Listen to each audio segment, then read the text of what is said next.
வணக்கங்க, welcome to Abirami kitchens. இன்றைக்கி ஒரு டிஃபனுக்கு சைட் டிஷ் பண்ண போகிறேங்க, கார சட்னி.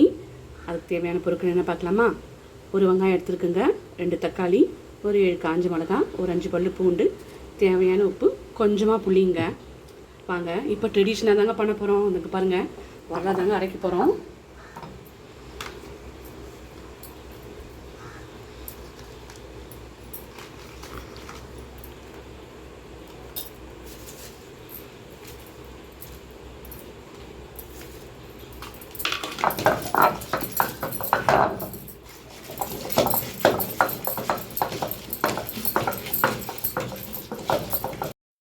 வாங்க எல்லாம் சேர்த்து அரைச்சிடலாங்க சட்னியை.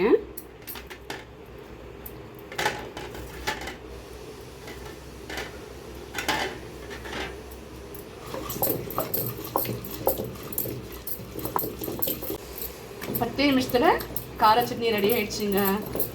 மிக்சியில் அரைச்சா 3 இட்லி சாப்பிட்லாங்க. இந்த உரலில் அரைச்சா டேஸ்ட்டுங்க, 5-6 இட்லி கூட சாப்பிட்லாங்க. ரெடி ஆகிடுச்சு பாருங்கள். நல்ல எண்ணெயில் கடுகு போட்டு தாளிச்சிடலாங்க. ரெடி ஆகிடுச்சுங்க. பாத்திரத்தில் மாற்றிக்கலாம்.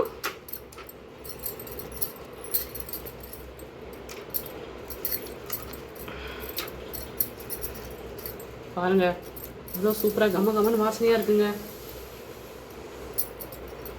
நம்ம இந்த கார சட்னி தாளிச்சிடலாங்க. கரண்டி காஞ்சிருச்சு. கொஞ்சம் நல்லெண்ணெய் விட்டுப்போம். கொஞ்சம் எண்ணெய் காயட்டுங்க. எண்ணெய் காஞ்சிச்சுங்க. கடுகு போட்டுடலாம்.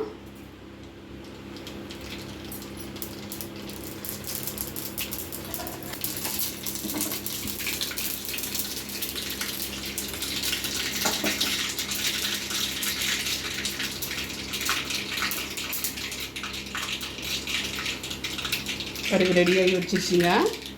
பசங்க ஊற்றிடலாம். அவ்வளோதாங்க, கார சட்னி ரெடி.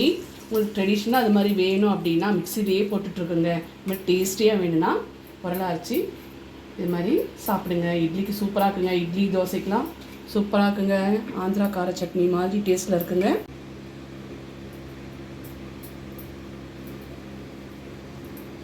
நீங்களும் இது மாதிரி செஞ்சு பார்த்துட்டு இந்த கமெண்ட்ஸில் சொல்லுங்கள்.